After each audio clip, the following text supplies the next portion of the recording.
Hey there guys, how are you? So if you thought the movie Inception was the most mind-boggling Christopher Nolan movie you've ever seen, just wait until you see Interstellar. Yeah, let's talk about it.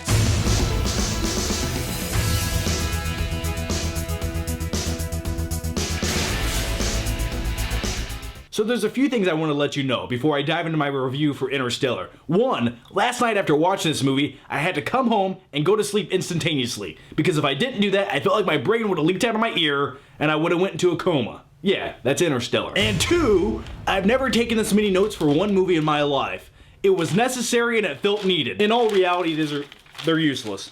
Those are all useless unless I have an astrophysicist here to help me with this review. So yeah, with all that said, now let's talk about the movie. So what is the plot to this movie? What is it all about? Well, in the not too distant future, Earth is slowly dying. It's being suffocated by these constant dust storms, and the food supply is dwindling. And then in an attempt to save all of humanity, NASA sets out on a mission utilizing black holes to find a new planet to call home. Now this movie stars Matthew McConaughey, and after watching the first season of True Detective, I have a newfound respect for this man. And by the way, here's my Matthew McConaughey impression. I just gotta get this out of the way so we can continue on. Here it goes. Alright, we're gonna go into space. Just forget that even happened, and I'm sorry. So anyway, Matthew McConaughey's character in this movie, he plays a farmer, but in his past life, he was an engineer and a test pilot. Yeah, being a farmer really wasn't his character's aspiration in life, but he's kind of forced into it because the food supply on Earth is diminishing, so the more farmers, the better. And the movie also stars Anne the Catwoman Hathaway, Michael I Failed You Master Wayne Kane, and Jessica Chastain.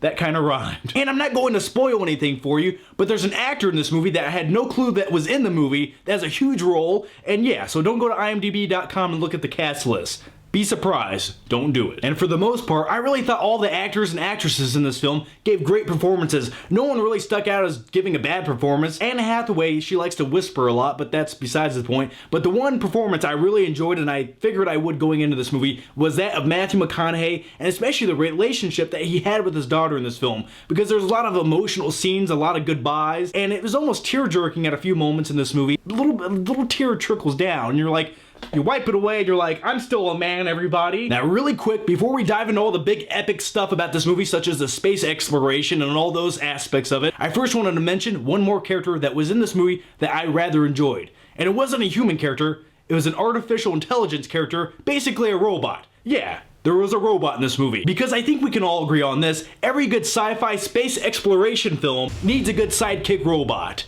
Am I the only one here? And the cool thing about the robot in this movie is it doesn't look like CP3O, even though CP3O is a badass. It looks a little bit uncharacteristic of a human being. It's just like a big square that transforms when it needs to, but not like an Autobot or anything. It just does these little weird movements that kind of are effective when it needs to be. And also, the robot in this movie, it added a lot of levity to some of the scenes, like little comedic bits here and there.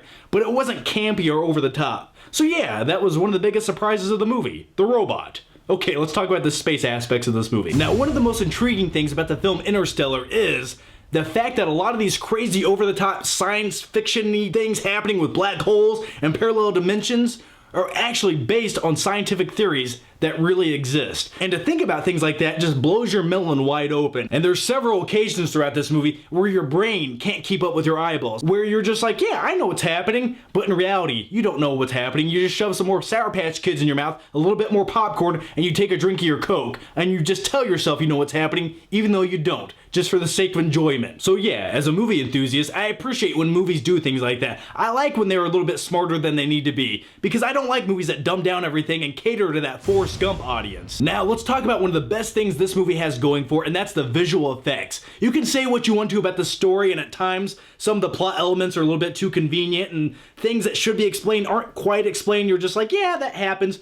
But the one thing I don't think most people can complain about is the visuals of this movie, because they are phenomenal, they will blow you away, and at times this movie's so grandiose, there's such a large scale of things happening, you as a viewer just feel like a little speck. And you know how I feel right now, and I think all of us should feel. What are we? We are just bacteria on a rock in the middle of the galaxy.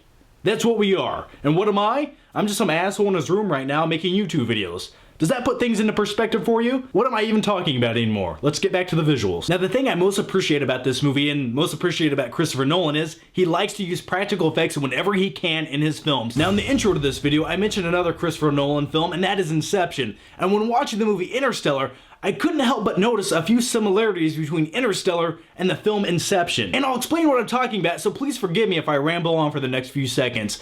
In both movies, there's almost a sense of a time paradox. Different dimensions. For example, in the movie Interstellar, when you go through this wormhole, this black hole, you go to different planets, and for example, when you're on the surface of this planet, due to the time paradox, 1 hour on this planet could mean 7 years back home. So if you've seen both movies, you might know what I'm talking about, but let me explain it like this. If you've seen Inception, I'm going to use terminology from that movie to describe Interstellar, and think of it this way. In the movie Interstellar, planet Earth is like the reality.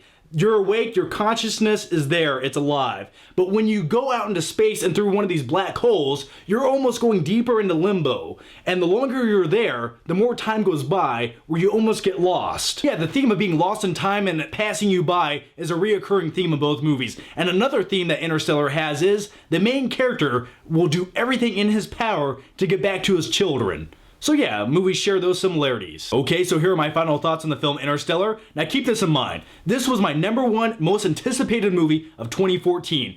Now after watching this movie, is it what I expected? Kind of, sort of. Is it what I wanted?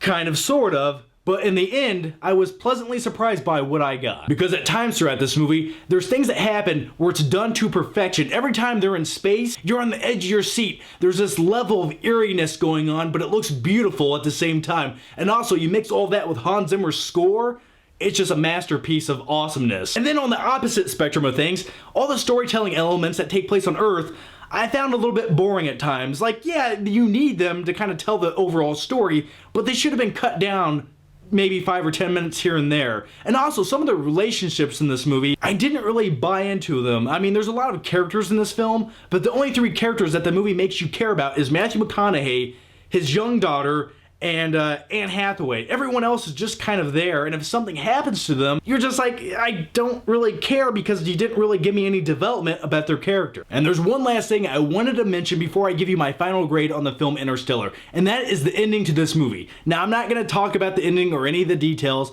but I did want to mention this. There's a lot of controversy of how maybe this movie should have ended 10 or 15 minutes before it actually did. And for me, I was okay with what happened in the ending to this movie. Why? Because unlike Nolan's other movie, Inception, where it's left kind of open with an ambiguous ending, this movie basically wraps up everything and tells you what happened. And I'm okay with that because it's nice to have that every once in a while where you just finally get a conclusion to a story. And for me, that was almost a pleasant surprise by director Christopher Nolan. So anyway, guys, I'm going to give the movie Interstellar an A-. And in all honesty, this is one of those movies where I might go back and watch it a few years from now and consider an A movie. But anyway, guys, here's my question to you, and let me know down below. What did you think about the movie Interstellar? Or what is your favorite space exploration movie of all time? Let me know down below, and by the way, if you haven't already, follow me on Facebook and Twitter, and I'll see you guys next time. Thanks for watching.